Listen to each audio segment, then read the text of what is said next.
1 week passed at the academy. Training was hard. Every day started early and ended late. Physical exercises, combat simulations, strategy lessons, teamwork drills. Students from different species were forced to work together, to communicate, to trust each other. It was not easy. The humans stayed together at first. They sat at the same table during meals. They trained in the same groups. They watched each other's backs. Old habits from the war were hard to break. The Valorants did the same. They kept to themselves. They spoke their own language when they thought no one was listening. They looked at the humans with a mixture of guilt and pride that seemed to be at war with each other. Yun trained harder than anyone. Without her armor, she was exposed. Every day, every moment, her scars were visible for all to see. She could not hide. So instead, she became impossible to ignore. She was the fastest in the running drills. She was the strongest in the combat simulations. She was the smartest in the strategy lessons. She never complained. She never asked for special treatment. She simply worked and worked and worked until everyone in the academy knew her name. Even the ones who had never seen a human before knew about Lieutenant Yuna, the woman with the scars. The woman who had saved 43 lives. The woman who refused to break. Ren watched her from a distance. He did not approach her again after that first day, but he watched. He watched her train. He watched her fight. He watched her lead her team with calm precision and unwavering focus. And slowly, he began to change. He trained harder. He stopped sitting only with Valorants. He started talking to other species, asking questions, listening to their stories, learning about their worlds. The older Valorants did not like it.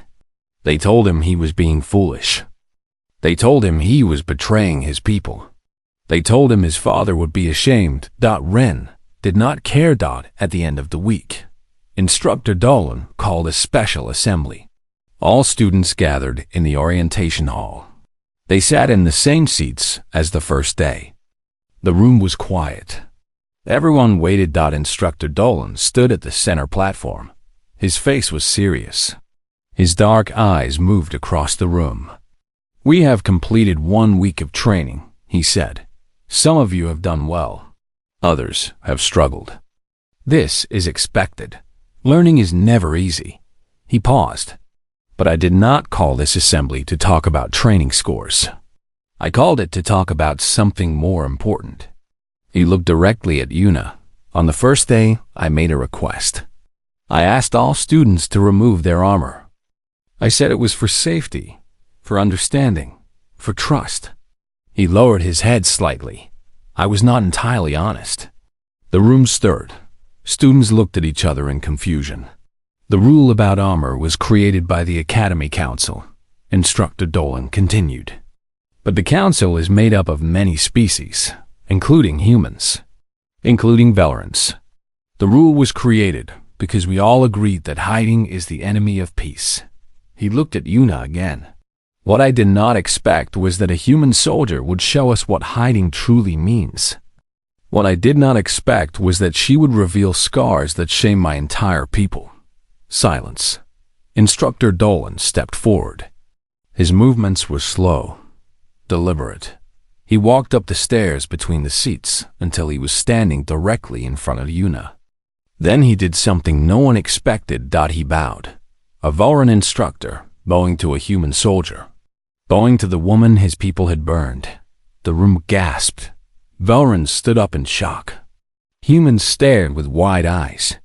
Other species looked on in confusion. Instructor Dolan straightened. His voice was rough when he spoke. "I fought in the war," he said. "I did not serve in the 4th Battalion, but I served. I fired weapons at human cities. I followed orders. I told myself it was necessary. I told myself it was for the good of my people." He swallowed hard. "Looking at you, Lieutenant Yuna, I cannot tell myself those lies anymore. I see what my people did. I see it every time I look at your face, your hands, your skin. I see the truth of war, and it shames me." Yuna stood up. She met his eyes without flinching. "I did not come here for your shame," she said quietly. "I did not come here for apologies or bows or guilt." "Then why did you come?" Instructor Dolan asked. Yuna looked around the room, at the humans, at the Velrans, at all the other species from across the galaxy. They were all watching her, waiting for her answer. "I wear armor," she said slowly, "not to hide my weakness. I wore it because I thought my scars made me different, made me damaged, made me something people would fear or pity." She lifted her scarred hands and looked at them. "But this week, training without armor, letting everyone see, I realized something. These scars are not weakness. They are proof that I survived. They are proof that I fought. They are proof that I chose to help others even when it cost me everything." She lowered her hands and looked at Instructor Dolan. "I came here to focus on the future, not to punish the past. Not to make anyone feel guilty, but to help build something better. Something that will make sure no 16-year-old girl ever has to run into fire again." The room was completely silent. Then, slowly, one person began to clap. It was Ren. He stood up from his seat among the Velrans and clapped his hands together, alone at first. The sound echoed in the quiet room. Then another person joined. A human woman. Then another, a blue-skinned alien. Then another, and another. Soon, the entire room was applauding. Humans and Velrans and dozens of other species, all standing, all clapping for the scarred soldier who had taught them what true strength looked like. Yuna did not smile. She did not cry. She simply nodded once, accepting the respect without pride or false modesty. Instructor Dolan stepped back. He looked at the room full of applauding students. Something had changed. He could feel it. The walls between species were not gone. The old hatreds were not healed, but something had cracked. Something had opened. A door that had been locked for 7 years was finally starting to move. The applause faded. Students sat down. Instructor Dolan returned to the center platform. "Training will continue tomorrow," he said. His voice was stronger now, clearer. "I expect all of you to work as hard as Lieutenant Yuna, to push yourselves, to become better. Not for your own glory, but for the future we all share." He dismissed the assembly. Students began to leave. But this time, something was different. Humans and Velrans walked out together, side by side. Not as friends, not yet, but no longer as enemies either. Taiho found Yuna in the crowd. He walked beside her toward their room. "That was something," he said quietly. Yuna nodded. "It was unexpected. How do you feel?" Yuna thought about the question. She thought about the bowing instructor, the applauding students, the young Velran who had started it all. "I feel," she said slowly, "like maybe this program is not a waste of time after all." Taiho laughed softly. "High praise coming from you." They reached their room. Yuna stopped at the door and looked back down the hallway. Students were still walking by, talking. Some were even laughing together. "We have a long way to go," she said. "Trust is not built in 1 week or one speech. It takes years, decades, maybe generations. But it has to start somewhere," Taiho said. "Yes." Yuna opened the door. "It has to start somewhere." She stepped inside. The room was small and simple. Her armor pieces were still piled in the corner. She looked at them for a moment. Then she picked them up, one piece at a time, and put them in the storage closet. She would wear armor again someday, in battle, on missions, when it was necessary. But here, in this academy, surrounded by former enemies and uncertain allies, she would let her scars show, because scars were not weakness.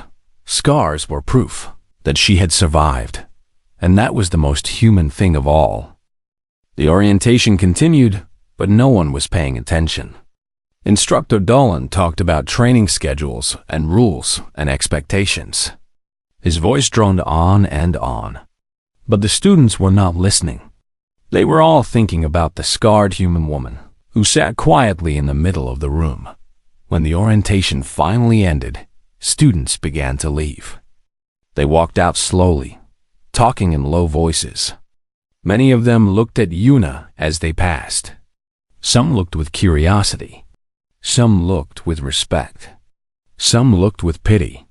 Yuna ignored them all. Taeho helped her gather her armor pieces. "Let's go to our room," he said quietly. "You need rest." Yuna nodded. She was tired. The morning had taken more energy than she had expected. Showing her scars to the world had been harder than any battle she had ever fought. They walked toward the door. But before they could reach it, someone stepped in front of them. It was the young Velrun, the one who had stood up earlier, the one whose hands had been shaking. He was blocking their path. His gray face was pale. His dark eyes were wide and filled with something that looked like pain. Taeho moved forward, putting himself between Yuna and the Velrun. "Move aside," he said. His voice was calm but firm. The young Velrun did not move.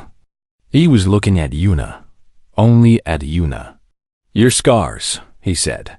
His voice was rough, like he was having trouble speaking. "The pattern. The way they spread across your skin, I know that pattern." Yuna looked at him. She did not speak. "Different plasma weapons leave different marks," the young Velrun continued. "Each battalion had its own weapon type, its own signature." He swallowed hard. "Your scars. They matched the weapons used by the 4th Assault Battalion." The room had gone quiet again. Other students had stopped walking. They were watching, listening. Taeho's hand moved to his side, where his weapon would normally be. But of course, weapons were not allowed in the academy. "What is your point?" he asked coldly. The young Velrun's eyes filled with tears. Velruns could cry, it seemed. Their tears were clear, like human tears. "The 4th Assault Battalion was led by Commander Aiko," he said. His voice was breaking now. "Commander Aiko is my father." The words hit the room like a bomb. Other Velruns turned to look at the young one with shock on their faces.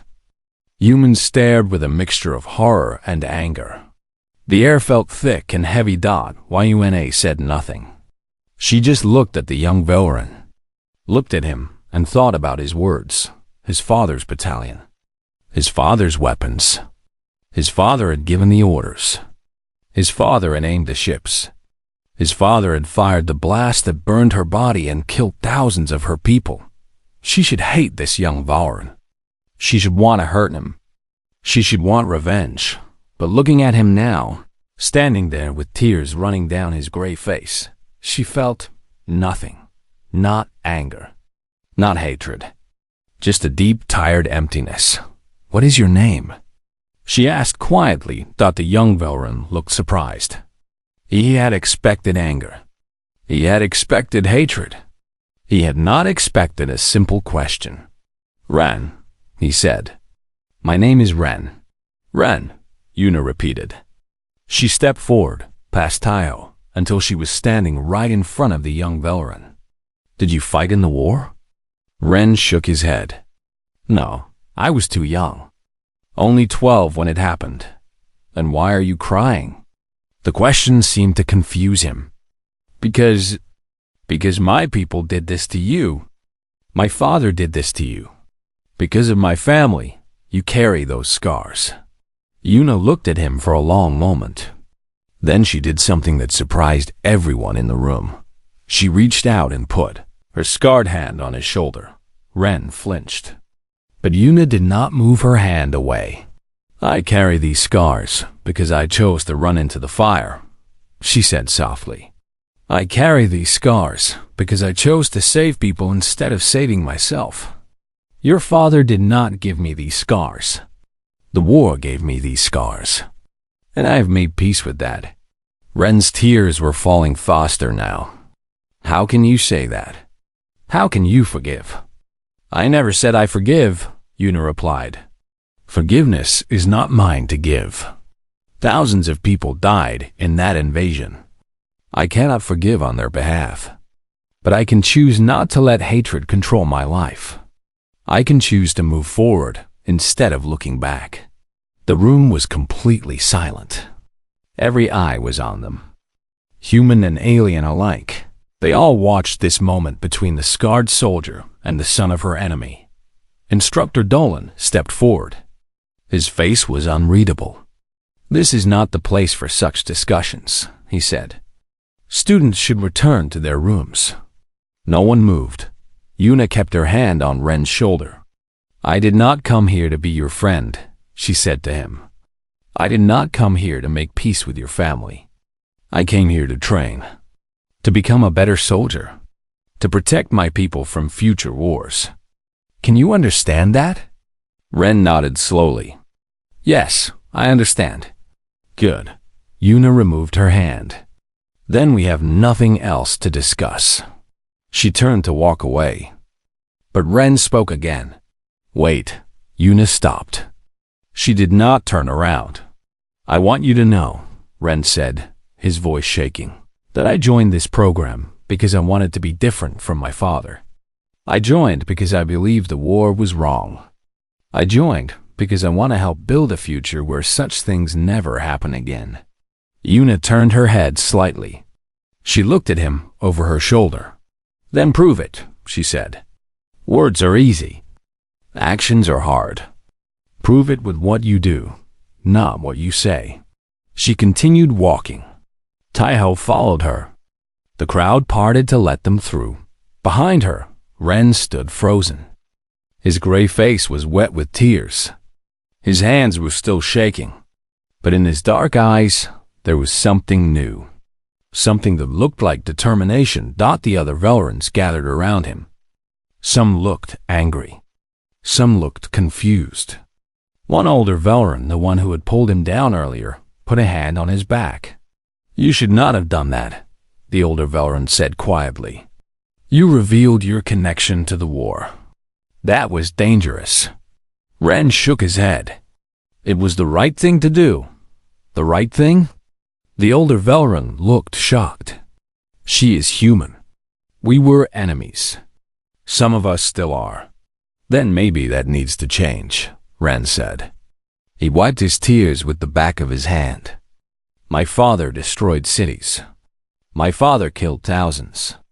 I will not be like him. I refuse to be like him. He walked away from the group. Alone. In their room, Yuna sat on her bed. Her armor pieces were piled in the corner. She looked at her scarred hands and flexed her twisted fingers. Taiho sat across from her. Are you sure you're okay? He asked. That was a lot. Yuna was quiet for a long moment. Then she spoke. His father burned me, she said softly. His father killed my neighbors, my friends, my teacher. And now his son stands in front of me, crying and asking for something I cannot give. What is that? Freedom from guilt. Yuna looked up. He wants me to tell him that it is okay, that the past does not matter, that we can all move on and be happy. And you cannot do that. No, I cannot. Yuna shook her head slowly. But I also cannot punish him for his father's crimes. He was a child when the war happened. He had no choice in it. Just like I had no choice when the bombs fell on Bizon. Taiho nodded. So what will you do? Yuna lay back on her bed and stared at the ceiling. I will train, she said. I will become stronger. I will protect my people. And I will watch that young Velran carefully. If he truly wants to be different from his father, I will know. And if he is lying, I will know that too. Taiho smiled slightly. You always were a good judge of character. Yuna closed her eyes. We'll see. Outside their room, the station hummed with activity. Species from across the galaxy walked the hallways, talked in strange languages. made plans for the future, and somewhere among them, a young Valoran was learning what it meant to carry the weight of his father's sins. 7 years ago, Yuna was not a soldier. She was just a girl, 16 years old, living in Bizen with her grandmother, going to school, dreaming of becoming a doctor one day. She liked helping people. She liked making them feel better. That morning started like any other morning. She ate breakfast, rice and soup and vegetables. Her grandmother told her to wear a jacket because the weather was getting cold. Yuna said she would be fine. Grandmothers always worried too much. She walked to school. The streets were busy. People going to work. Children going to school. Shops opening their doors. The smell of coffee and fresh bread filled the air. The sea was visible in the distance. Blue and calm and beautiful dot, then the sky changed. Yuna heard it before she saw it. A deep rumbling sound. Like thunder, but wrong. Louder, closer, more dangerous. She looked up. Ships. Hundreds of ships. They came out of the clouds like nightmares becoming real. They were huge, dark gray, shaped like arrows pointing down at the city. They made a sound that hurt her ears. For a moment, no one moved. Everyone just stood in the street and looked up. Their faces showed confusion, fear, disbelief. Then the first blast hit. A building 2 blocks away exploded. Not like in movies. Real explosions were louder, brighter. The air itself seemed to shake. Glass shattered. People screamed. Dust and smoke filled the street. Yuna fell to the ground. Her ears were ringing. She could not hear anything except a high-pitched noise.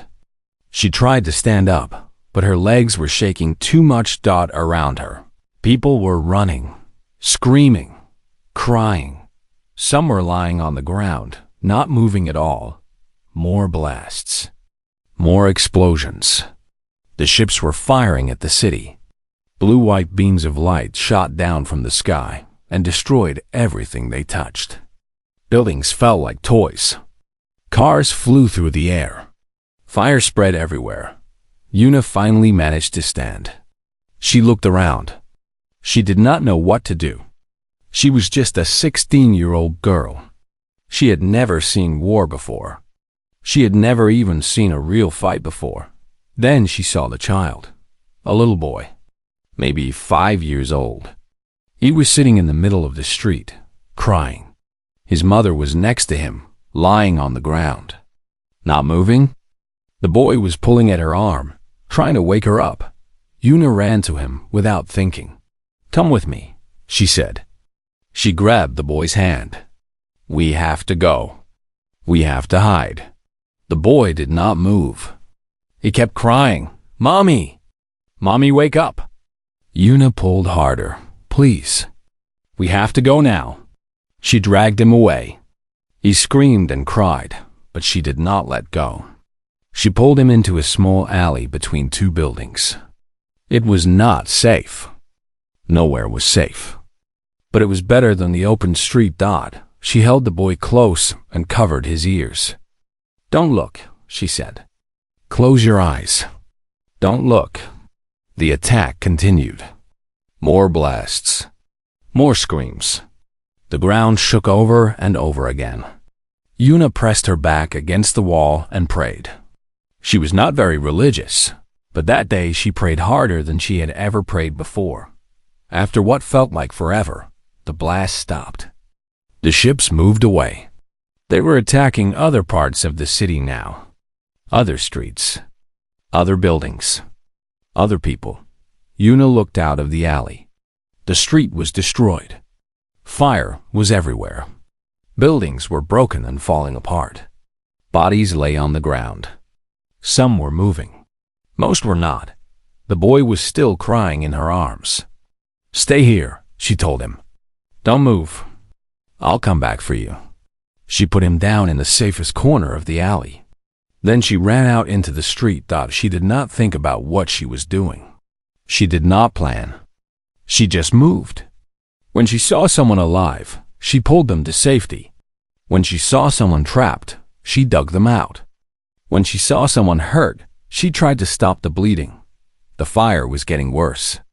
Some buildings were burning so hot that the flames were white instead of orange. The heat made the air hard to breathe. Yuna's skin felt like it was cooking, but she did not stop. She found a woman trapped under a fallen sign. She pulled the sign off her. The woman's legs were broken, but she was alive. She found an old man lying in a doorway. His chest was cut, but he was breathing. She dragged him to the alley where the boy was hiding. She found 2 teenagers trapped in a burning car. The doors were stuck. She picked up a rock and broke the window. She pulled them out one by one. The fire touched her arms. It hurt more than anything she had ever felt. But she did not stop. More people. More survivors.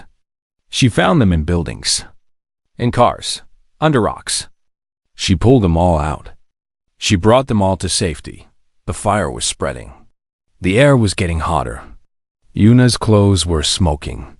Her hair was burning at the ends. Her skin was covered in black ash and red burns. She went into a burning building. A mother was inside, holding a baby. The ceiling was falling. Fire was everywhere. Yuna grabbed the mother's hand and pulled her toward the door. A piece of burning wood fell on Yuna's back. She screamed, but she did not let go of the mother's hand. She pulled them both outside. 6 hours. For 6 hours, Yuna pulled people out of the fire. She lost count of how many. 10, 20, 30, more. Her body was failing. Her skin was burned. Her lungs were full of smoke. Her eyes could barely see. But she kept going. Finally, she collapsed. She fell in the middle of the street, surrounded by the people she had saved. She could not move. She could not speak. She could barely breathe. The sky above her was dark with smoke. The sounds of explosions were far away now. Someone was holding her hand. The little boy she had saved first. He was sitting next to her, holding her burned hand as gently as he could. "Thank you," he said. His voice was small and scared. "Thank you for saving me." Yuna tried to smile. She was not sure if she succeeded. Then everything went dark. She woke up 3 months later in a hospital. Her body was wrapped in bandages. She could not move. She could barely feel anything. The doctors told her she had nearly died. 90% of her body had been burned. They had to rebuild her skin piece by piece.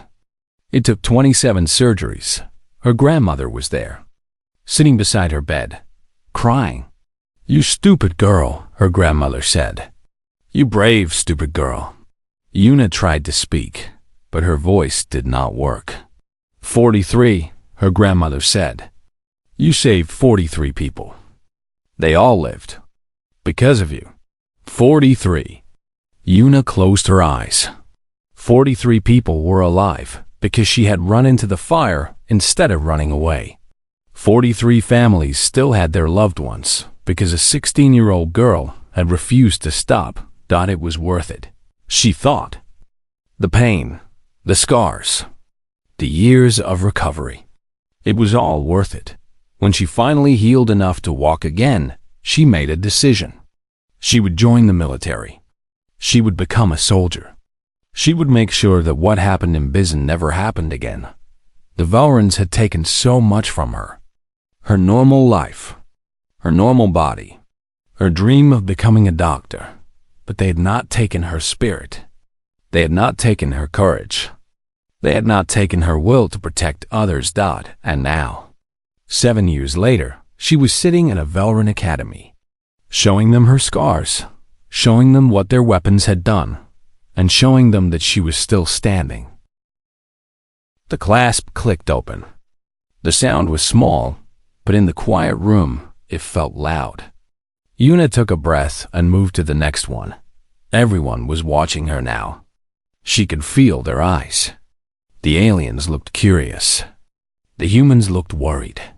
The Valorans looked She could not tell what they looked like. Their faces showed nothing. Teo stood up beside her. "I'll go first," he said quietly. Yuna shook her head. "No, sit down. This is my choice." He hesitated. Then slowly he sat back down. But he kept his eyes on her, ready to help if she needed it. I opened the second clasp. Then the third. The chest plate loosened. She lifted it over her head and placed it on the seat beside her. Under the chest plate, she wore a simple black shirt. The material was thin. Her arms were covered by the arm guards, so nothing was visible yet. But her neck was exposed. And on her neck, the first scars were visible. They ran from below her ear down to her shoulder. The skin was rough and uneven. The color was different from the rest of her skin. Darker in some places, lighter in others. It looked like melted wax that had been frozen in place. A small sound came from somewhere in the room. Someone had seen the scars. Yuna did not stop. She reached for the clasps on her left arm guard. One by one, she opened them. The guard fell away. Her left arm was covered in scars. They wrapped around her skin like a map of pain. Some were small, like thin rivers. Others were large, covering whole sections of her forearm. The skin was rough and tight. In some places, it shined under the light. Burned scars. Old burned scars that had healed as well as they could. The room was completely silent now. Yuna removed her right arm guard. This arm was the same. Scars everywhere. Some deeper than others. The skin looked damaged and rebuilt, over and over again. She heard someone make a noise. A Vauren, a young one. He had made a sound of surprise. Or maybe shock. Yuna did not look at him. She kept her eyes forward. Next came the leg guards. She bent down and unclasped them. When she stood back up, she was wearing only her simple black uniform. The thin material showed the shape of more scars beneath. Her legs had been burned too. Her whole body had been burned. Finally, she removed her gloves. Her hands were the worst. The skin was twisted and tight. Her fingers looked wrong. They still worked, but they did not look like normal fingers anymore. They looked like they had been through fire. Because they had. Yuna stood straight. She faced the room. For the first time in years, she let people see what was under her armor. No one moved. Instructor Dolan stared at her. His dark eyes were wide. For a moment, he looked like he had forgotten how to speak. Taeho stood up again. This time, he did not sit back down. He stood beside Yuna like a guard, like a brother. A human woman across the room put her hand over her mouth. Her eyes were wet with tears. She recognized those scars. All the humans did. They knew what had made them. Plasma burns. Vauren. Plasma burns. The weapons the Vaurens used during the invasion created a special kind of fire. It was not normal fire. It was hotter. It stuck the skin. It burned through clothes and armor. And it left scars that never fully healed. Yuna had those scars all over her body. The young Vauren who had made the sound earlier stood up suddenly. His gray face had become even paler. He was looking at Yuna's hands, at the twisted skin, at the marks of his people's weapons. He started. His voice was shaking. "That is plasma damage," Instructor Dolan said quietly. His voice had lost its coldness. "From our weapons." The room erupted in whispers. Translation devices worked overtime to help everyone understand. Words flew back and forth, questions, shock. Horror. An older alien with blue skin spoke up. How did she survive? Plasma burns of that level. The survival rate is less than 10%. No one answered, because no one knew what to say. Yuna stood still. She did not try to hide. She did not try to explain. She just stood there and let them see. Taeho finally spoke. His voice was steady, but there was pride in it. Lieutenant Yuna is one of the most decorated soldiers in the human military. She received the Medal of Courage, the Star of Sacrifice, and the Honor of Earth. She was the youngest person ever to receive all three. The whispers grew louder. A Velran woman stood up. She was older, with lines on her gray face. She looked at Yuna with an expression that was hard to read. "Those medals," she said slowly. "I have studied human military honors. They are not given for fighting. They are given for saving lives." Taeho nodded. "Yes, Lieutenant Yuna saved 43 lives during the Battle of Bizen.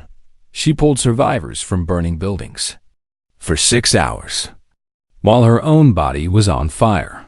Silence again. Yuna finally spoke. Her voice was calm, quiet, but everyone heard her. "I did not come here to show off my scars. I did not come here to make you feel guilty.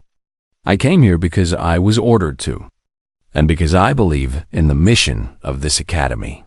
She looked at Instructor Dolan. "I have removed my armor, as you requested. May I sit down now?" Instructor Dolan did not answer immediately. He seemed to be struggling with something. His cold expression was gone. In its place was something else. Something that looked almost like shame. "Yes," he said finally. "You may sit." Yuna sat down. Taeho sat beside her. The other humans in the room were looking at her with a mix of respect and sadness.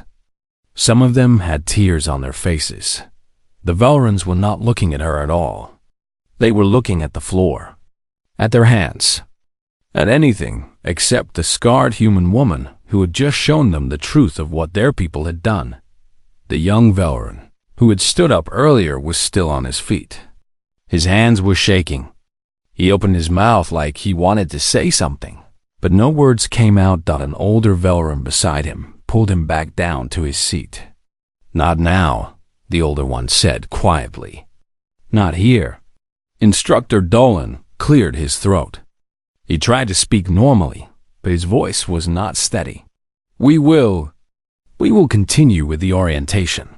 Please turn your attention to the main screen. I will explain the training schedule." A screen lit up behind him. Information appeared, but no one was really reading it. Everyone was still thinking about what they had just seen. Yuna sat quietly. Her scarred hands rested on her lap.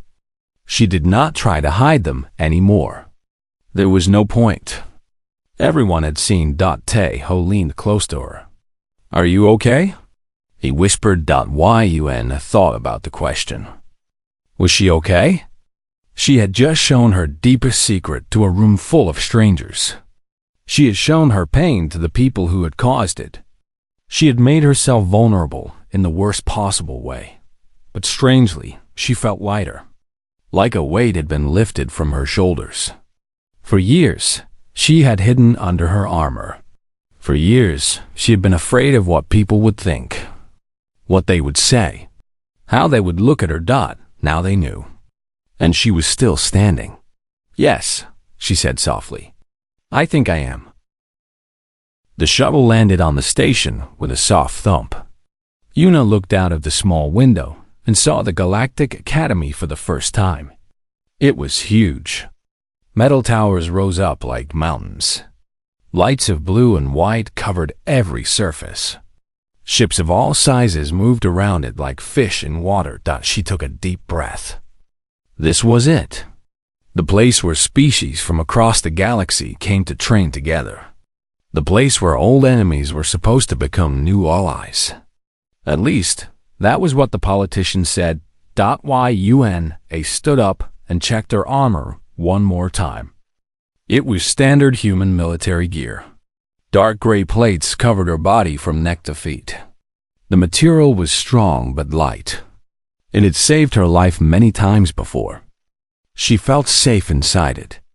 She felt ready. Taeho stood up next to her. He was tall and thin, with kind eyes and a worried face. They had trained together on Earth for 3 years.